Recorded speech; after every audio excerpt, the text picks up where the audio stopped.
खुलुमबाय लोगोफोर दिनैनि ब्लगा एकदम न' सिंनिफ्रायनो जाखागोन दे स्टार्ट जागायजेननायनिफ्रायनो ओमफ्राय दा जों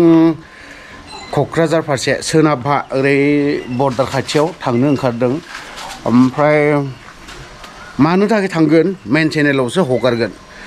बे भिडिअखौ ओमफ्राय आंजों लोगोसे दंफायो सोमदोन बरगयारि खुलुमबाय गुड मर्निं एभरिवान बावदों खनफिननि एभरिवान थ' बिदिनो जोंनि लामायाथ' नै बिदिनो हाब्लांब्लां हुब्लांब्लां ना नारखो नुरखो गोजा लामानि अबस्थायाबो मोजां नङा अब्लाबो टाउनलै टाउनालाय टाउन खिन्थु टाउनब्लाबो माला जागोनथाय बियो गोजौनियासो मिथिगोन थ' बिदिब्ला जों क'क्राझार फारसे दावखोग्रोनि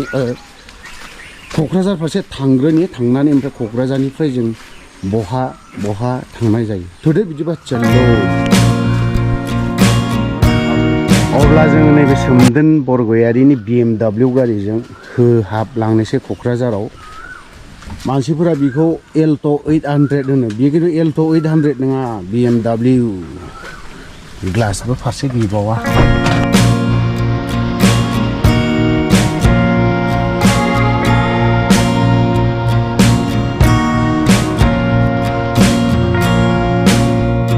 बे जायगायाव गासैबो बै खर' नुगोन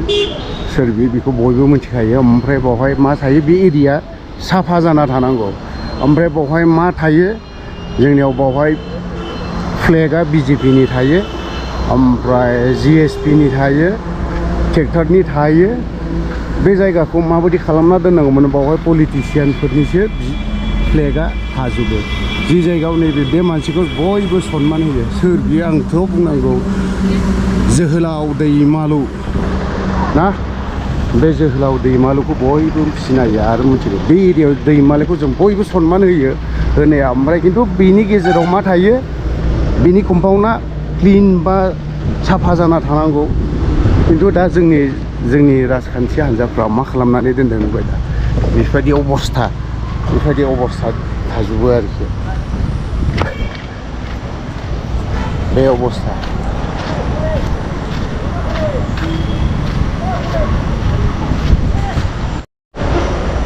कारिगाव सफैबाय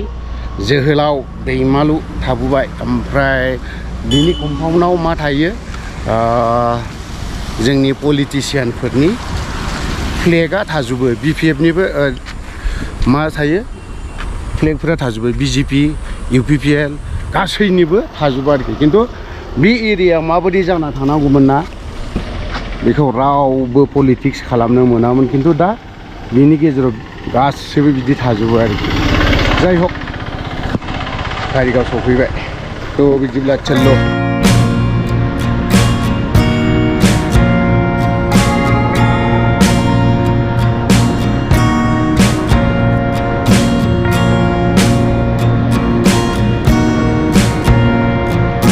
क'क्राझार सफैबाय जोङो नैबे फाग्ला बाबा जायखौ बुङो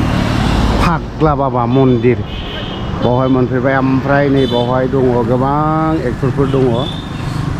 दंजोबो गासैबो ओमफ्राय दा जोङो माखासेयाथ' सहैजोबखाबायानो थ' बिदिब्ला जों थांफिननायनि लाहार फाहारखौ खालामनोसै ना मा फंबाय दाखालिनि बायदि ना मा फंबाय चलो बिदिब्ला दाना सफैलायलायबाय जों दतमा tulunga Puri ओमफ्राय बावहाय प्रग्राम सोलिगासिनो दङ थ' बिदिब्ला नोंथांमोना एसे नायबाय थाबावदो बावहाय सोलिदों सिंजों एसे बेनि जानायनि ओंथिखौ नोंथांमोना दा नुगोन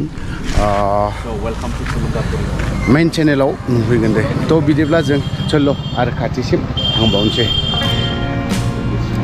tulunga Puri सानैसो मा होनलायलायबाय थादों बिसोरो मा होनलायबाय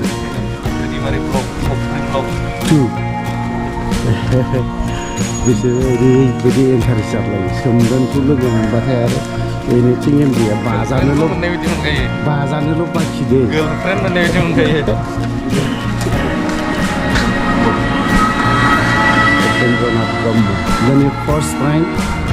Then first time थुलुंगाफुरियावहाय हाबजेनदों आरो ब्लगावबो थुलुंगाफुरियावहाय खालामजेननो मोन्दों उपेन्द्रनाथ ब्रह्मनि बिदिलाथ' चलो थुलुंगाफुरिनि टयलेटआ नै अबस्था गाज्रि ओमफ्राय बावहाय पार्क हिसाबै मोनसे टयलेटआ एसे साफा थानांगौना ओरैबायदि मोजांखा बावहाय जायगा एसे जोथोनै लाखियोबाथ' एसे मोजां जागौ नङा होमबा मा होनना बुङो फंबाय जायगायाथ' साफा ओमफ्राय टयलेटआ मानो बिदि जानो मोनखो औ बिसोर दा बेयावनि दायथ'गिरिफ्रासो मिथिले दा नैबेखौ नायबानोथ' बुजिगोन बे ओनसोला माबायदि नङा होमबा साखोन सिखोन थ' बिदिला जों बे प्रग्राम जागासिनो दं एसे थांनि दे आत्माया थैनानै थाङा अमर नांदों थैनाय अमर आत्माया सोरगोआव थाङोब्ला जों बिसोरखौ अरायबो लांफागोन सोरगोआव ज' थाहैगोन आरो लोगोसे आङो बिसोरखौ जाय दुखुथियाफोर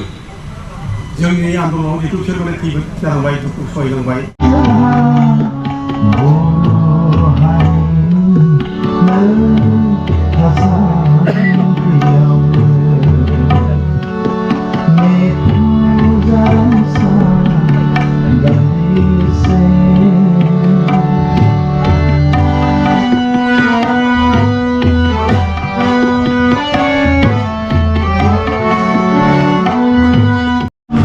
उपेन्द्रनाथ ब्रह्मआ जेब्ला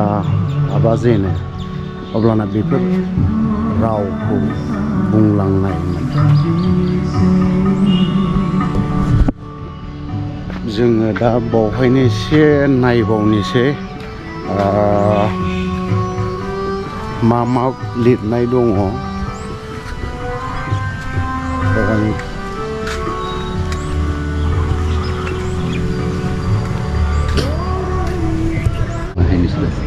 बिराद माबा दङ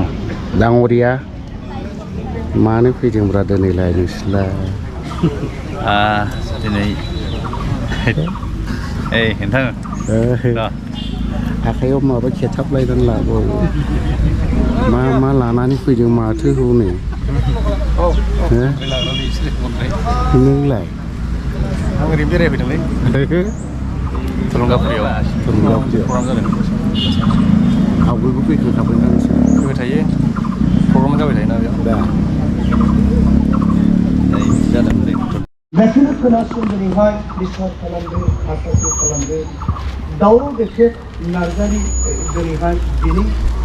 सायाव सिमाङाव दिनै नों फोरमायनाय बायदिनो नों लुबैनाय बायदियैनो खोनासं दावराव देखेब नार्जारियाबो 10 जन बर' आइजो जिनाहारि खालामजानाय दुखुथिया बर' आइजोखौ नोंनि गोख्रोंसिम थिनानै खोनासं सोमावसारदोंमोन जांख्रिखांदोंमोन बे समाव पुलिस मिलिटारिफोरजों इनाय उदखारै जिनाहारि खालामजानाय 10 जन बर' आइजोफोरनो बे दुखुथिया 10 जन बर' आइजोफोरनोबो आलो गोजोनैनो संसार जानो हानाय थांना थानो हानाय दिनै मुक्तिखौ हर नोंबो दिनै राहा लामाखौ हर बेखायनो दिनैहाय दानिया खोनासं बेखायनो दिनैहाय दावराव देखेब नार्जारिया जेरै 10 जन बर' आइजोफोरखौ बे जाहैबाय बेवाइ माबानि निसिमानि खैला मैला फट' खेबग्राफ्रा खैला मैलानि दिनैहाय ब्लगखौ ना आं बारा गोलाव खालामनो सानाखै